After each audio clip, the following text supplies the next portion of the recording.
Welcome, everyone, and thank you for being with us. This is the first ever Conference Rewind webinar series for all of those who attended the National Main Street Center's Main Street Now conference, and even those who weren't able to make it this year to Seattle. We wanted to give you an opportunity to recap some of those sessions that received both the most positive scores and kind of the highest participation rates at the conference, showing just their incredible popularity and utility to folks in our Main Street communities. We're starting off the first session of this four-part webinar series with Brand Score, measuring the effectiveness of your messaging. With us today is Ben Muldrow. He's a partner at Arnett Muldrow and Associates, and this is Ben's 15th year presenting with Main Street Now Conference, and we're so glad that he has agreed to be here to kind of recap his session and make sure that everyone who wanted to get the message is able to. Before I turn it over to Ben, I want to give a couple of just notes on participation. We know that this is an online program and it's not quite the same as being in the room, but we want to make sure that you have the opportunity to ask questions and participate. So at any time during the program, please go ahead and use the chat function on your control panel to type in any questions that you might have, and we'll make sure to address them at any pause throughout the program, and we'll definitely have time for Q&A at the end. I also want to make sure that you know that you can use either your computer audio or your phone audio, and you can learn more about that under the audio panel on your screen where there's an option for you there. So also, if you have any technical glitches or any problems, feel free to also chat those in. I'll be here making sure to address anything that comes up. And we are recording this session, so there will be an opportunity to check back in on it later if you have to leave early for any reason. So with that, I'm going to turn it over to Ben. Ben, thank you for being here. Oh, thank you so much. I'm really glad to do this. And one thing that I want to point out before we jump in is we also were able to share two different handouts associated with the presentation. So there's a PDF of the whole presentation, and then there's also a PDF of the one-page brand score sheet. So feel free to download those, dig into them, and hopefully between the recording and those handouts, this will be a useful tool for you. So I'm going to jump right in. And as Kelly said, if you have any questions, feel free to just kind of type those into chat as we go, and we'll be more than happy to address them as they come. As you heard, this is the 15th year of working with the National Main Street Conference. My name is Ben Muldrow. I'm with Arnett Muldrow and Associates. We're an urban planning firm that's based out of Greenville, South Carolina, and I live in Milford, Delaware. And we've been doing this for almost 20 years and have developed brand systems for over 600 communities.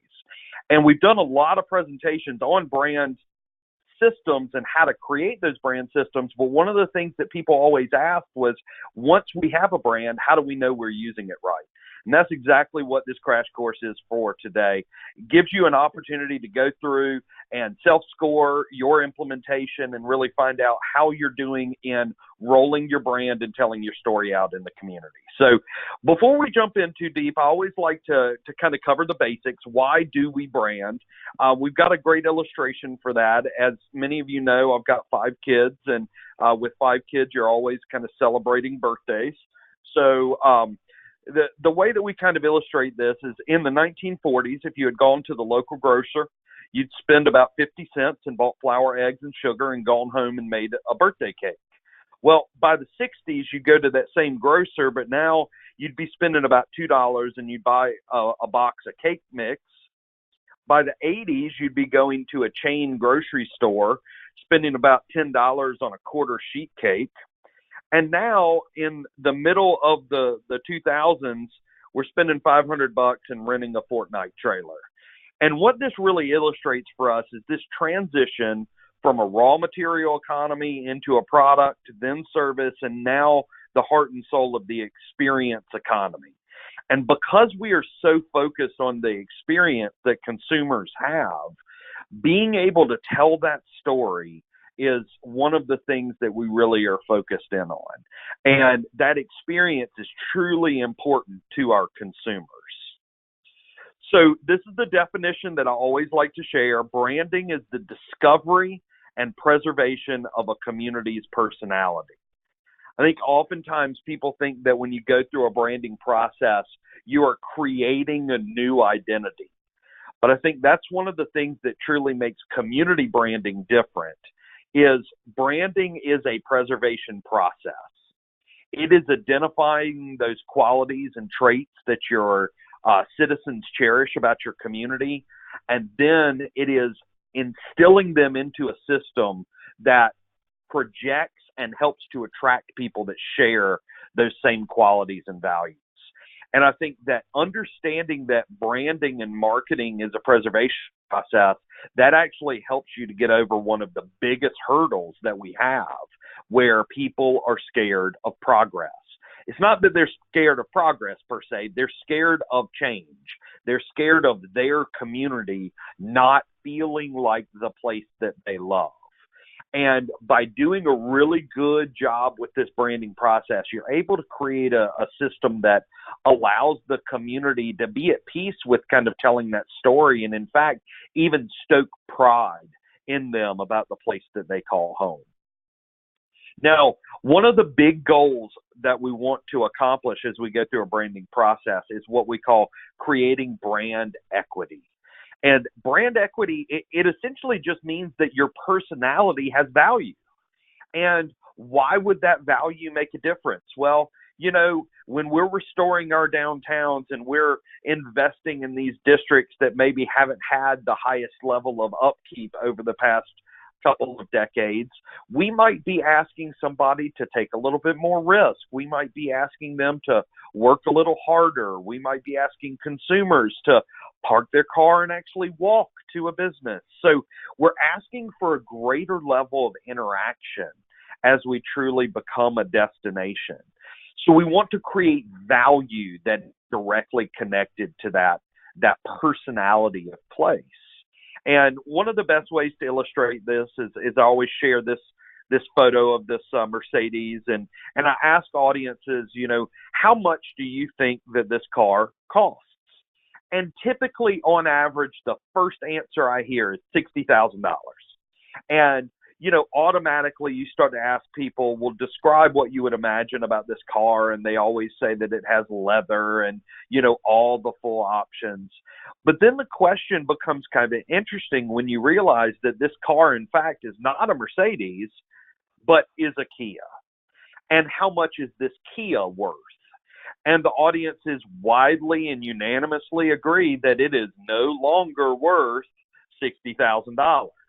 Well, why? It's the exact same vehicle, the exact same attributes, looks the same way.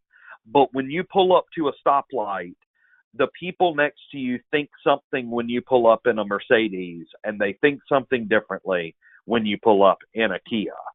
And that difference in perceived value goes so much into this idea of brand equity. We want to be able to use that value in our downtown to help realize the vision that we have for its revitalization and for its vibrancy. So I learned long ago that when you want to be an expert, you have to have rules, you know, the 10 things of this and the 7 things of that. So these are the 5 rules that I have learned of what not to do when going through a branding process. And these are very, very typical mistakes that we see communities make. But rule number 1 is simply called the khaki rule. And the message here is say no to design by committee. It is so very, very typical that you want to make sure that you're doing a good job for your community. You involve a lot of voices, and then the process ends up devolving into design by committee. The best way to kind of illustrate this is, you know, if you went through and you had a group of people around a table and you asked them to select one and only one outfit for them to wear for the rest of their lives. And you know they're going to end up in khaki pants. They probably are going to pick some sort of polo. And eventually we're going to end up all looking like we work at Best Buy. And oftentimes when you're trying to tell a message that is sticking out or getting people to pay attention to you again or getting people to rediscover downtown on their own, you can't rely on the consensus solution to tell that story. You have to be willing to disrupt, and you have to be willing to kind of catch people's attention. So I've got an example I want to share with you all today. This comes from Kittitas County, Washington, And it's countywide branding. If you know anything about Washington State, the great state of Washington that hosted our national conference, Kittitas County is just east of Snoqualmie Pass. This is the place where the gray of the Seattle market goes away and the beautiful colors of nature reemerge.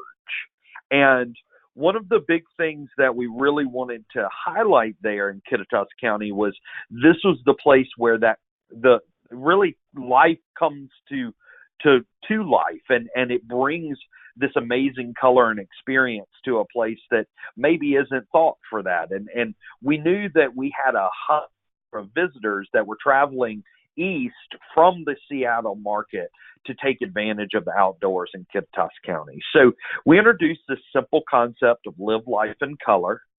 And then, of course, the committee decided to evaluate. And the first thing that they realized is they said, oh, well, people don't know exactly where we are. So maybe we need to have a map of the state. And then, well, we're county, so we need to make sure that we're incorporating the name of every single community in the county so we can be fair.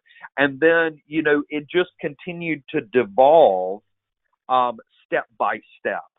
And the thing that you have to realize is people were trying to do the right thing, but they were trying to be fair. They were trying to make sure that everyone felt like they were treated evenly. But at the end of the day, the role of marketing was to make a message, make an impact, and to create with confidence a dialogue with an audience. So luckily, after going through all those different evolutions, they kind of backtracked and they landed on the original recommendation because they realized that our logo is not supposed to tell our entire story. That is a small component of a big brand system. So being able to introduce people to all the colors of Kittitas County was what they were shooting for. So luckily, in the end, they landed on a really strong recommendation.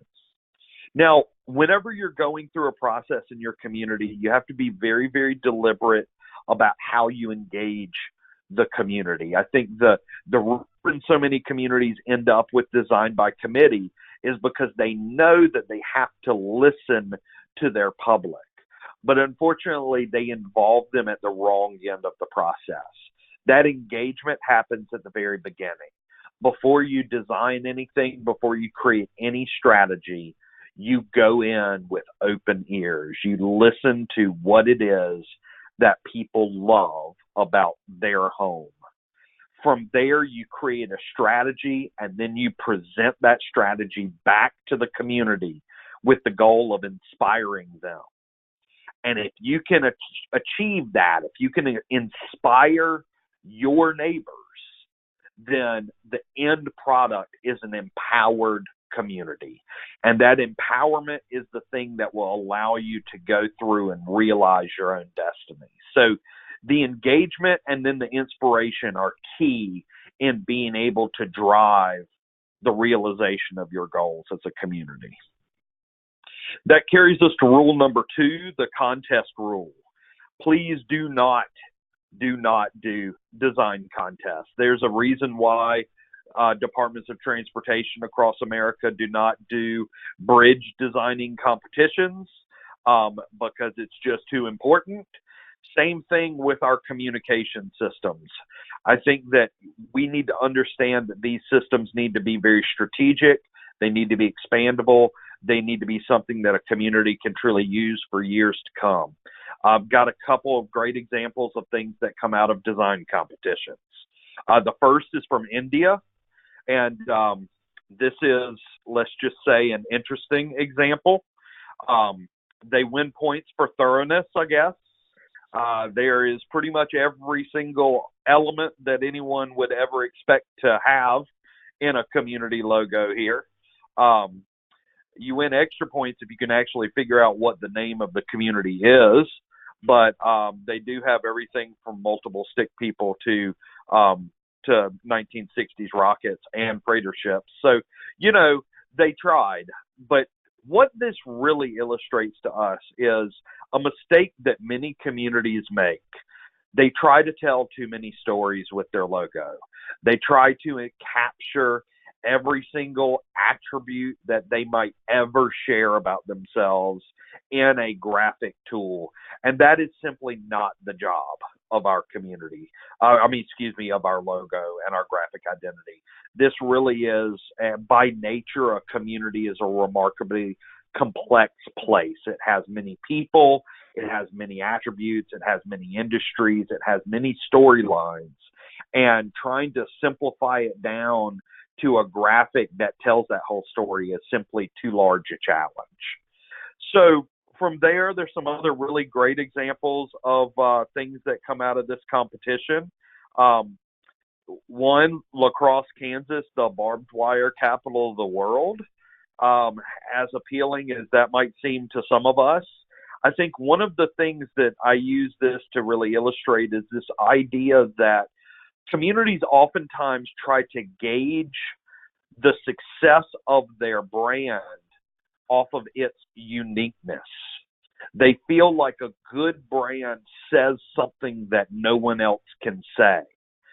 I actually argue that point. I don't think that is our goal as we go through a branding process. I do believe that it is important for us to understand what our competitive advantages are, but uniqueness is not actually the thing that wins you points. In fact, sometimes it's the opposite of that. It is the automatic relatability. It's the comfort and understanding, especially with our downtown districts. Those are the things that really help us to understand how to tell this story and how to be able to create a brand that carries value with it. We go from that to gas, Kansas. Don't pass gas, stop and enjoy it. So literally, they're using a fart joke.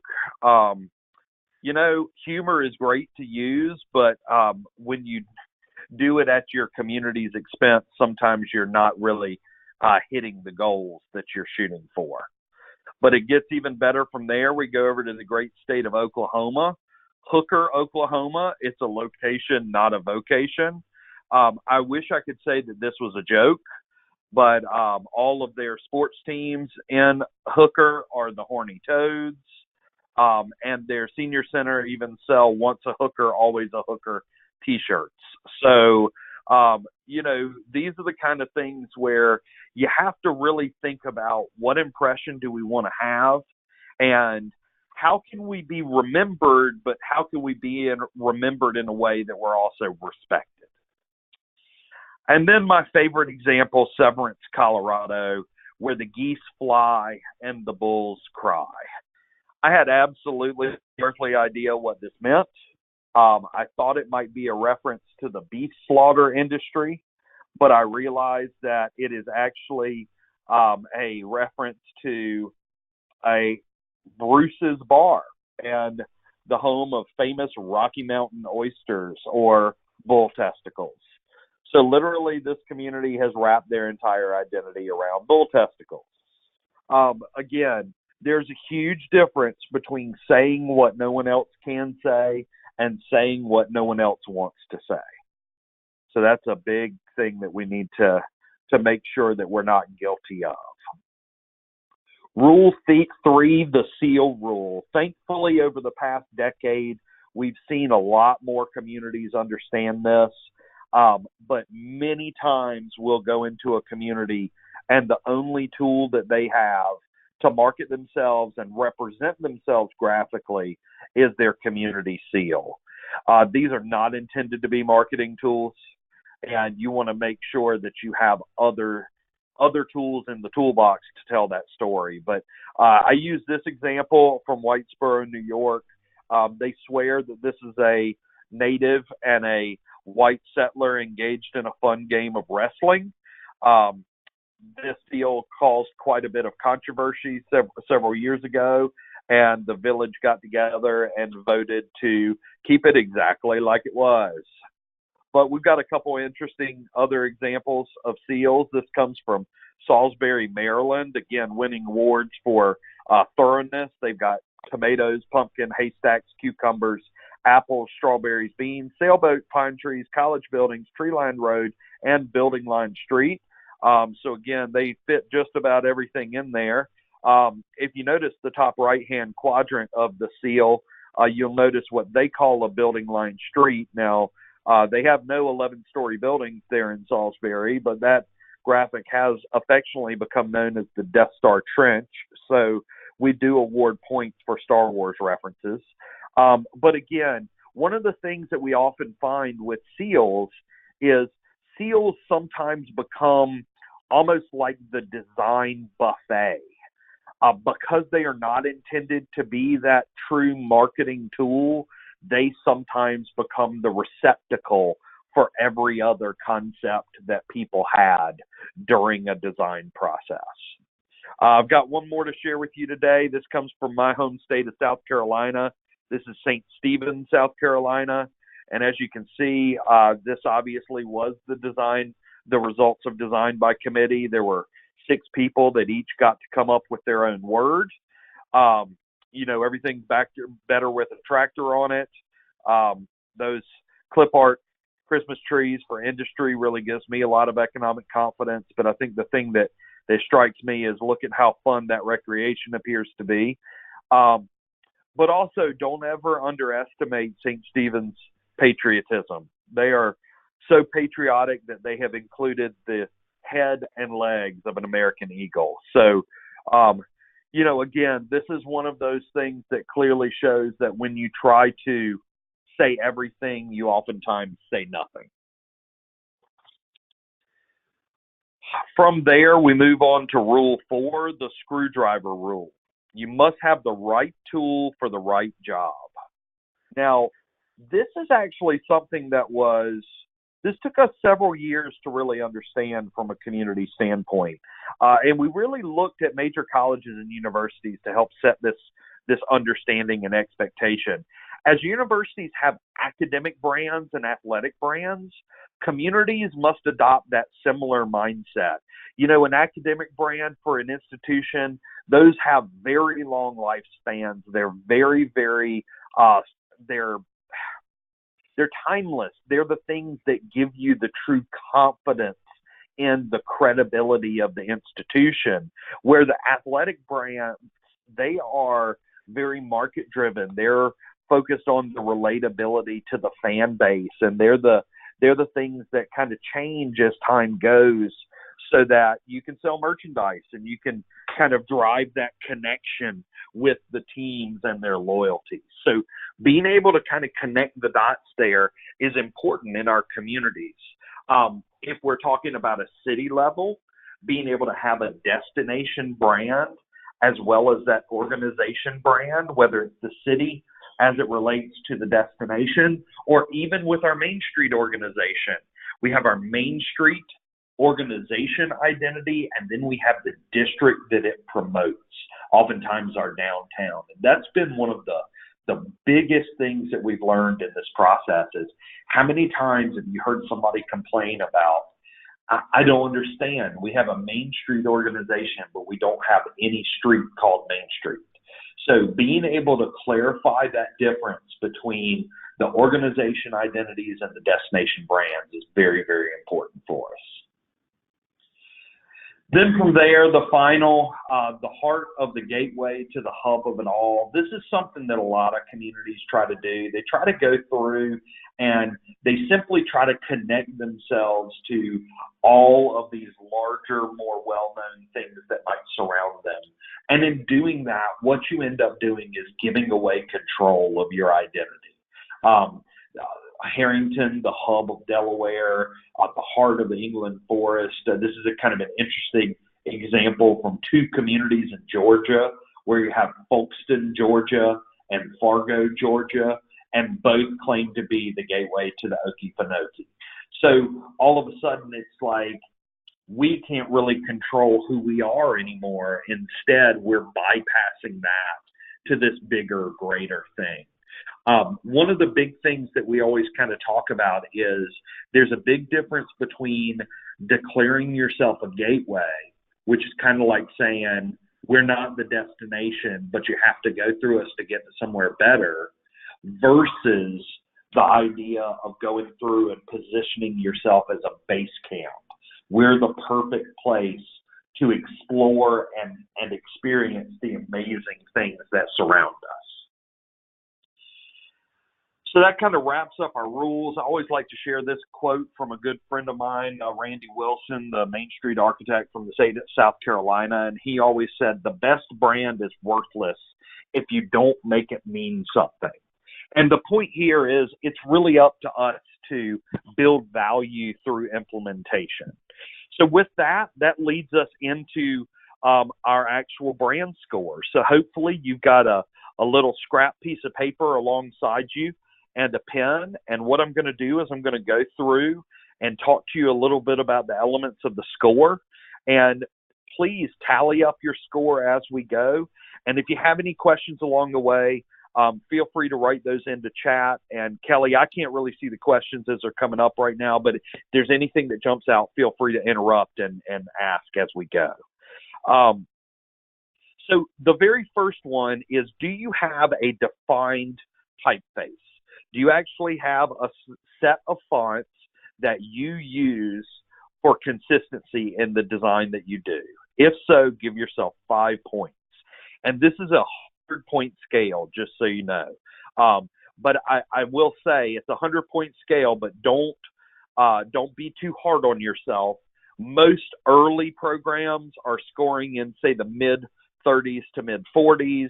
And then our veteran programs are starting to edge up into the 70s and sometimes the 80s if they've been through a good, robust branding process. So it's not really like a school grade. If you're getting in the 30s and 40s, that's very, very customary for younger programs for sure. So do you have a defined typeface? Give yourself 5 points.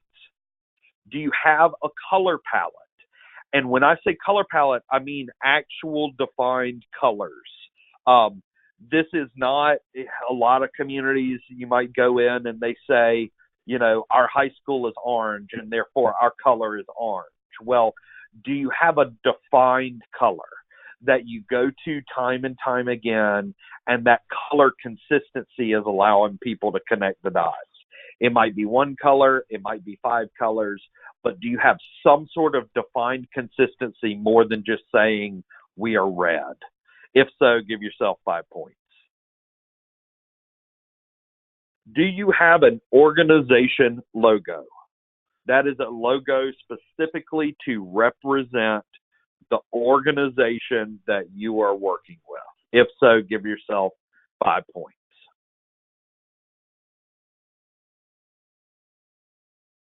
And then from there, do you have a destination logo?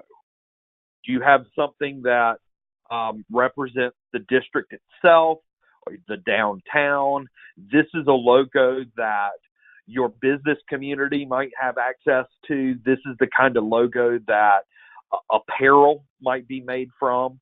If so, give yourself 5 points. Do your committees have logos? Now, we understand that there, especially with transformational strategies and some of those adoptions of kind of the refresh, we're seeing the relationship with committees start to change. But we always promote the idea of, if you do have these standing groups, do you have some sort of logo that represents those? Now, you can see this is only 2 points. The example that I show here is from Menominee, Wisconsin. There, they had considered renaming their organization committee to Outreach. They had their downtown design committee. Their promotion was called Menominee Alive, focused on events and bringing vibrancy to downtown. And then their economic vitality was called Economic Development. So if you have any kind of logo to represent those committees, give yourself 2 points. Do you have some sort of style guide document? It can literally be a one-pager. I was in Wausau, Wisconsin 2 weeks ago, and they literally had a one-pager that had a couple colors defined in typeface, and that was it. That completely and totally counts. But do you have any kind of document that helps to maintain continuity in how you look and how you sound. If so, give yourself 5 points. Do you have an organization branded PowerPoint template? This is one that a lot of folks don't think about. With a little bit of effort, you can create a nice professional template. So anytime you present to council or to community organizations, you're conveying in a professional manner what it is that your Main Street organization is working on. 2 points there. Do you have an organization branded business card, letterhead, and envelope? 2 points each with a maximum of 6. Obviously, the letterhead can simply be a Word document. The envelope can be, any number of things, just a digital printout or pre-printed. But have you thought about that professional correspondence, and do you have it in a good organization branded manner? 2 points each with a total of 6. Is your organization logo on your website? 5 points. Now, the reason why we ask this is oftentimes there's a big disconnect that occurs between the logos and design work that gets done to promote your events, and then who's managing your social media and who is in charge of your website. So I can't tell you how many times I go to a local website and the website designer didn't have access to the logo and essentially ended up just creating a separate word type to put on the website so they would have something. So make sure that that organization logo is on that website somewhere on that first page. And if so, give yourself 5 points for making sure. Do you have an organization brochure? This is not a shopping and dining guide. This is a brochure that is purely focused on telling what your Main Street organization does, telling how people might be involved with the organization, and also showing how they might be able to financially support the organization. Is your organization logo on your Facebook profile? 3 points. Now, oftentimes, the reason that this is a factor at all, we get really, really hung up, and then we end up putting a beautiful photo of our downtown as our profile pic. And then we forget the fact that when it shrinks down so small that that pic becomes unable to be determined what it is. And that profile pic really, it symbolizes the voice of what it is that's being shared through social media. So being able to have that graphic identity and that brand element incorporated in as your profile and having that represent your voice is actually really important in that consistency. So give yourself 3 points if it's your Facebook profile.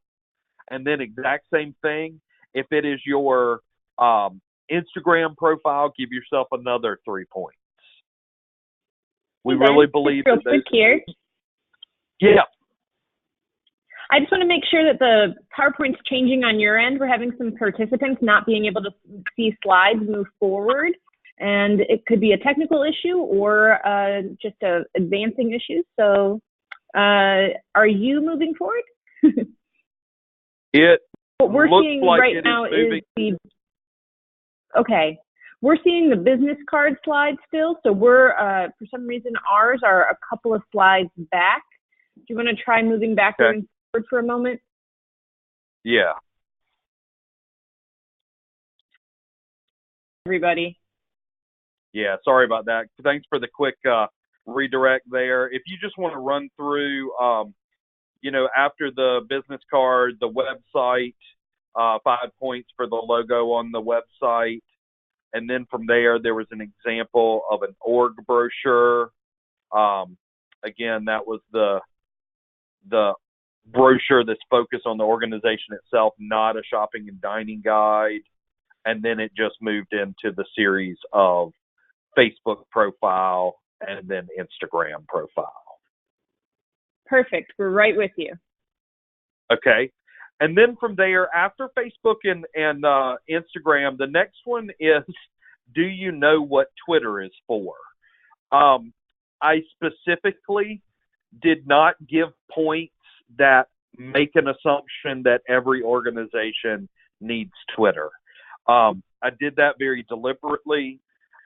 Twitter is a very difficult medium to get right. It is a very different, it's just a different place. It can be a very scary place at times, and I like to make sure that an organization understands what it is that they're getting into.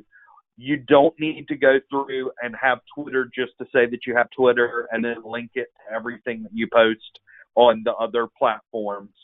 If you want to use Twitter, we have found that the thing that makes the most sense for Main Street organizations is to use it for the day of type response, where if you're having an event and you go and just want immediate response, or if you're calling for last minute volunteers, things like that. So just be real mindful of what it is that you're doing there and how you're spending your time. And if you don't think you can use it that way, it's okay to not use it. So better to not use it at all than it is just to use it wrong.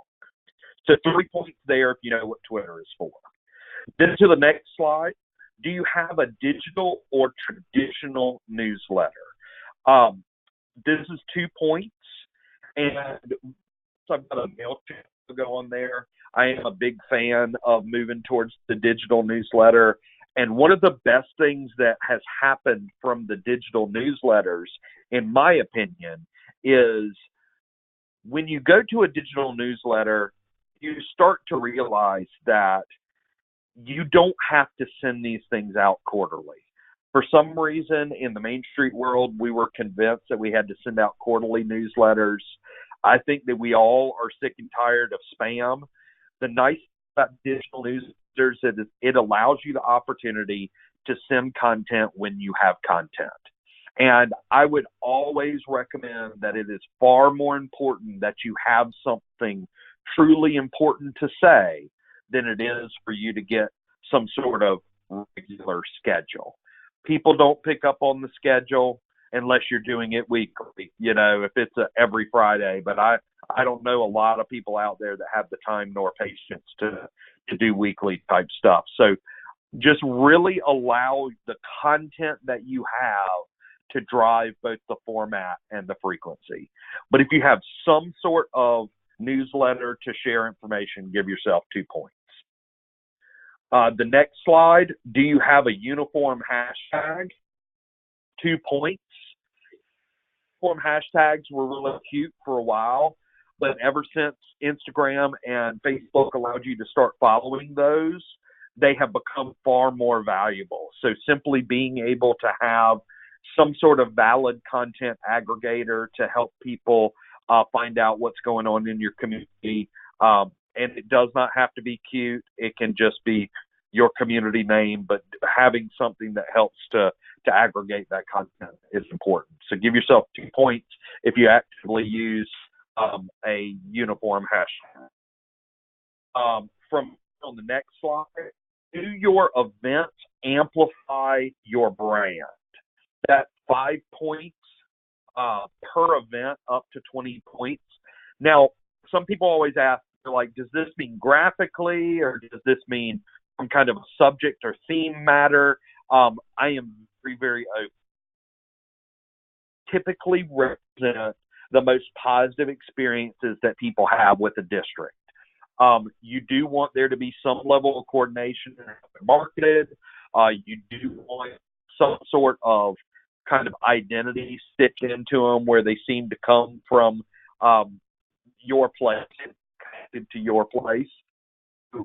Just really thinking about how these tell the story of your community, and give yourself 5 points per up to 20. You can be as free with the points as you feel comfortable. The next slide, your street banners feature your destination brand. This is an interesting little piece of wisdom there. Your street logo doesn't really need to be on that, because why does an organization logo on a street banner? This is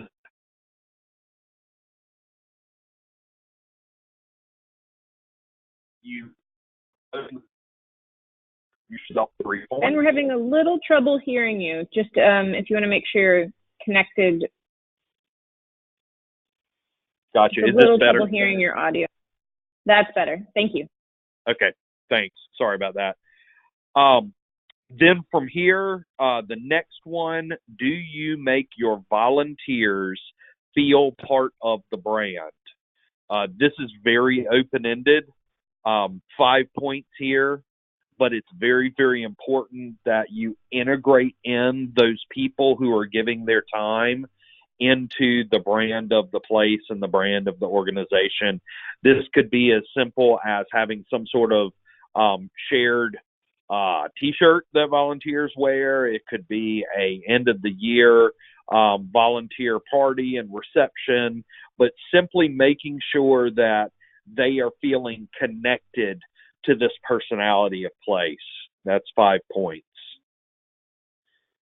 The next we have, do you address parking with your brand? This is one that a lot of folks don't think about. I give 5 points here. The example that you see is from State College, Pennsylvania. And what this is we called it an overtime card. So first-time offenders, instead of getting a parking ticket, would get a card that pointed people to the parking garages. One of the biggest things that we have come to realize is we've never worked in a community that didn't have a parking problem. But the biggest thing that occurs in most communities is that there's a disconnection between the parking amenities and the consumer motivation.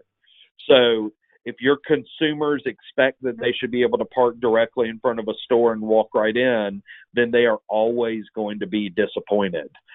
If you don't proactively engage that problem in your community, then your business owners are left simply to commiserate with that complaint from the customer. So what we've started to do is we started to design parking cards. They're just business cards that have a little map of downtown with all the public parking highlighted. And you print several thousand of those, you give a stack to every business owner, and now all of a sudden they have an easy response when somebody complains. I'm sorry you had a hard time parking today. Here's a card that shows all of our parking downtown. Hope that it's smoother for you next time. End of discussion, no more complaints. So it really helps to kind of combat that. So if you're doing anything at all to address parking with your brand, give yourself 5 points. We're in the home stretch. We got 2 more. Next one, is there logo apparel? We realized that in most communities, the best you could ever hope to find is a local high school T-shirt. So creating that destination brand and then making it available to the business community, making it available for merchandise, coffee cups, hats, shirts, etc. Those are all very, very valuable. So if folks are out there making logo apparel, give yourself 2 points. And then the final, member or investor benefits. Have you put together well thought out benefits to being involved in supporting the organization? Whether this is a single ask sponsorship page, whether it is going through and thinking about the engagement and the volunteer management, making sure that very, very important preservation of resources for your organization is considered as you go through and you tell your brand story. Give yourself 2 points. And that brings us to the conclusion of the scoring itself. So what is your brand score? Feel free to mark some of those into the into the chat section. And now that Kelly is running this, let me see if I can see anything over here. If you do have any questions, I'd love to answer any of those, and love to hear some of you on your scores.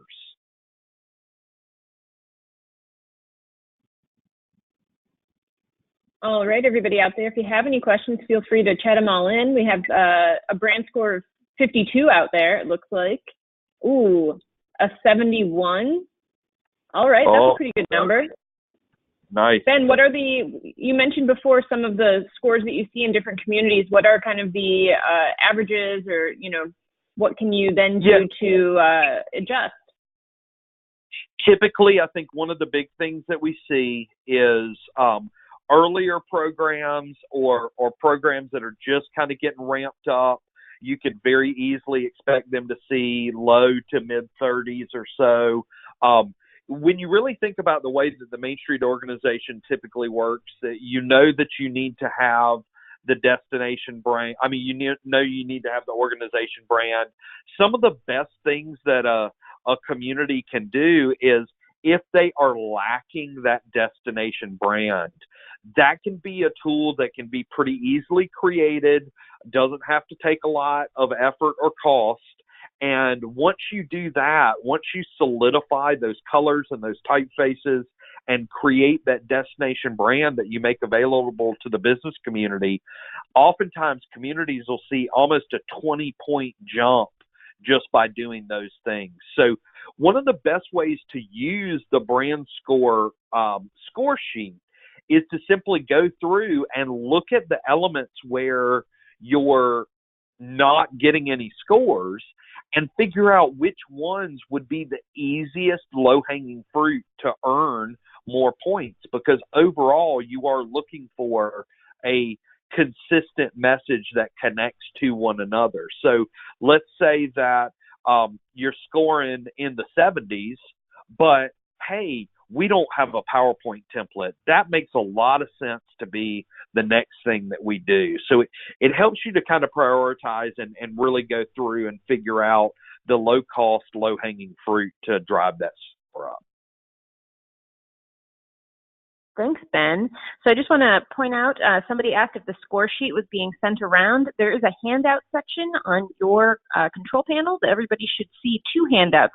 It's both a PDF of the presentation, so you can follow along or go back, and also the score sheet that Ben used for this. So if you haven't been taking all the thorough notes, you can go back and use that. Ben, I'm not sure if you're able to see kind of a couple of the other questions and scores that have come in. We have a community with a brand score of 71 wondering how to differentiate their organization brand from their destination brand. How should they be marketing the organization with that brand? And many people, they just don't understand who's running all of the events and doing all the good stuff downtown.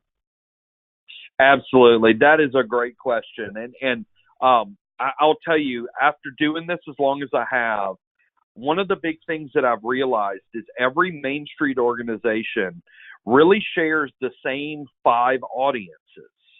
And we talked a little bit about this. We were able to do a different session there at National, but what we talk about donors, owners, public, volunteers, and government. And what ends up happening is the donors, those are the folks that are giving to the organization. The owners, that's business owners, property owners, developers. The public, obviously, that's the general public, our event participants, our shoppers. Volunteers for our organization, our board, and then any of those government and quasi-governmental bodies.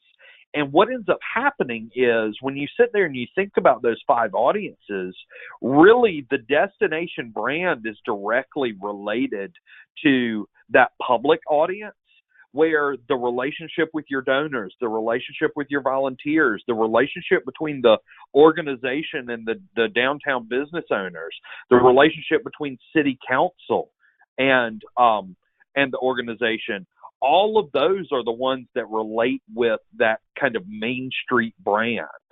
So being able to clearly communicate who you are to those audiences is equally as important as helping to cultivate the customer market on the public side. And unfortunately, I think it's just one of the things that has always really taken a back burner to most Main Street organizations. We are so busy doing things that we never really prioritize telling our story and, to a certain degree, tooting our own horn, not for us to get credit, but for us to gain the understanding that helps to drive that long-term support that our organization needs. But honestly, That's that great. whole question probably isn't that whole question. A whole session. That single question is probably a whole nother session, because it is. I mean, it is inherent in what we do as Main Street organizations that we just really haven't spent a whole lot of time telling our own stories the way that we should, because we're constantly doing things. One more question that's come in, and some support for that future session. What happens if you rebrand and the majority of the community doesn't like the brand? What do you do? How do you kill it then, or realign? Okay. Yeah, so that's a question that we get a lot, and I think that one of the biggest things is you have to gauge what this idea of the community not liking something is.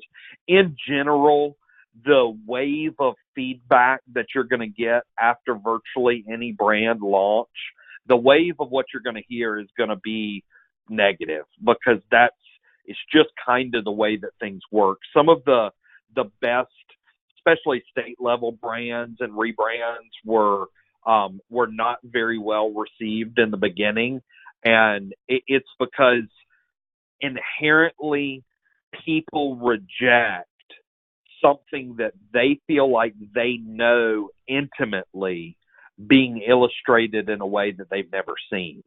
So you have to be able to kind of thicken your skin through that honeymoon period if you truly believe that the branding process came up with a good strategic solution that's right for your community. A lot of times you just need to work through the negative pushback that you get of folks that simply aren't used to seeing the community that way. That is part of the reason why when we go through a branding process, we try to build out a whole lot more than just a singular destination level brand. We feel like it's important for the community to see a lot of that long-term implementation. It helps them to get that comfort with it. But to be honest, I think, it is true. There are just some times when a bad suggestion gets adopted. And to be completely honest, the best thing you can do is try to create a nice, graceful way for it to die. And then also, I mean, it's very, very difficult if a lot of money was spent on it and nobody wants to spend more to change it. So there comes a certain time where if you go through a branding process and it ends up being declared a failed attempt, you kind of have to regroup. And sometimes you have to go a little bit underground and a little bit stealthy and just kind of roll some tools out that work for you and not make a lot of fanfare about it. Thanks, Ben. It's a hard process to go through, certainly. So I want to thank everybody out there who has participated in today's program. It's been really, really wonderful to also hear from you about your scores and get some input. And I want to thank Ben again for being here with us and taking time to answer some questions. And I apologize to everybody for those slight technical difficulties, but we got through it, and we are now kind of at the conclusion of our program. And Ben, some thanks coming in from the audience as well. This was brilliant. Thank you so much. Thank you, Ben. Ben is great. So once again, I think the Conference Rewind series has 3 more programs. If you want to check out mainstreet.org. It should have been in Main Street News this week as well as an announcement. You can sign up for those others. And thank you, Ben. Any final words? Hey, awesome. Thank you all so much. I mean, it's always great to be able to get together, get 60 people showing up onto a webinar in the middle of the week. And if you do have any questions or anything, dig into that stuff. I think that it's pretty clear, but you can always reach out to us and we'll be more than happy to help out with any questions that you've got. But thanks for your participation today and have a great week. All right. Have a great week, everyone. Bye.